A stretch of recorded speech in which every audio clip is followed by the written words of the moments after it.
नमस्कार दोस्तों, स्वागत है आपका जीके क्लासेस में। कृपया हमारे चैनल को सब्सक्राइब करें। अलकनंदा नदी भारत के उत्तराखंड राज्य में बहने वाली एक हिमालयी नदी है। यह गंगा नदी के दो नदी शीर्षों में से एक है। इससे पहले हमने भागीरथी नदी के बारे में जाना। अब हम अलकनंदा नदी के बारे में जानेंगे।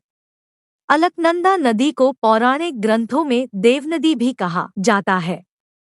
अलकनंदा का उद्गम चमोली जिले के उत्तरी भाग में स्थित संतोपत हिमानी और संतोपत ताल क्षीर सागर से होता है। क्षीर सागर से देवप्रयाग तक अलकनंदा नदी की लंबाई 195 किलोमीटर है।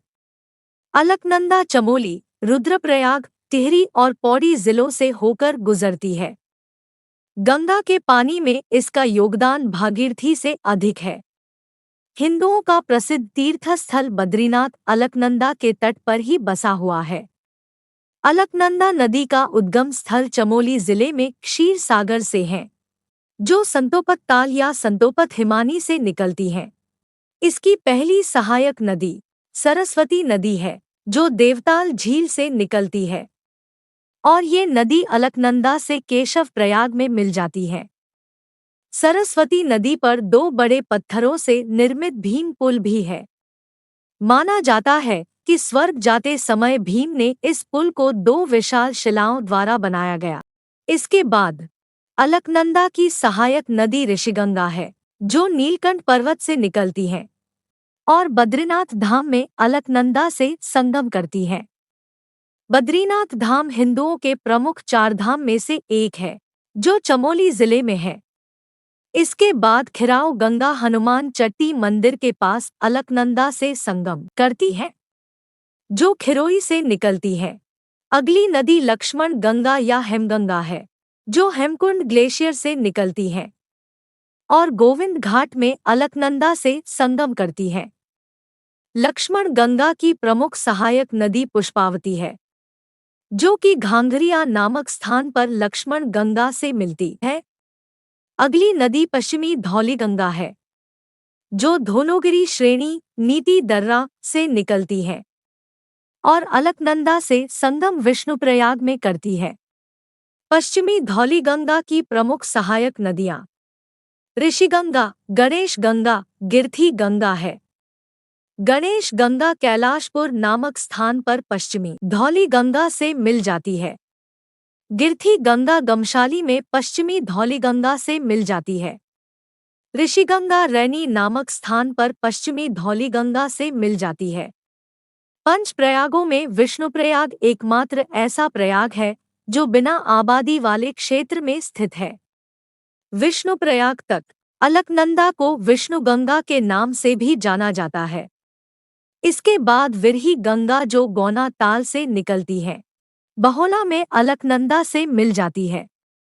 पाताल गंगा और गरुड़ गंगा भी अज्ञात स्थानों में अलकनंदा से मिल जाती है।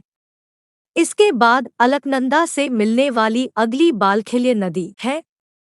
बालखिल्य नदी को उद्गम स्थल तुंगनाथ के रुद्रनाथ श्रेणी में है और इसका संगम अलकनंदा से कोठियाल सैन नमक स्थान में होता है। बालखिल्य नदी की प्रमुख सहायक नदी अमृत गंगा और सरोली गाढ़ है। इसके बाद अलकनंदा से मिलने वाली नदी नंदाकिनी है। नंदाकिनी नदी का उद्गम स्थल त्रिशूल पर्वत के पास स्थित नंदा घुघुक्ती नामक स्थान है। नंदाकिनी नदी नंदप्रयाग में अलकनंदा से संगम करती है। नंदाकिनी की प्रमुख सहायक नदी चुपलागाड़, गोरी नदी, मोलागाड़।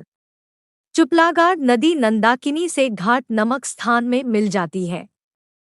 गोरी नदी और मोलागाड़ भी अज्ञात स्थानों में नंदाकिनी से मिल जाती है। इसके बाद बागेश्वर में स्थित पिंडारी ग्लेशियर से पिंडर नदी निकलती है, जो कर्णप्रयाग में अलकनंदा से संगम करती है। पिंडर नदी को कर्णगंगा के नाम से भी जाना जाता है। पिंडर नदी की प्रमुख सहायक नदियां अटागाड़, प्राणमती, ज्ञानगंगा। ज्ञानगंगा देवाल में पिंडर नदी से मिल जाती है। प्राणमती थराली में पिंडर नदी से मिल जाती है। अटागाड़ सिमली में पिंडर नदी से मिल जाती है।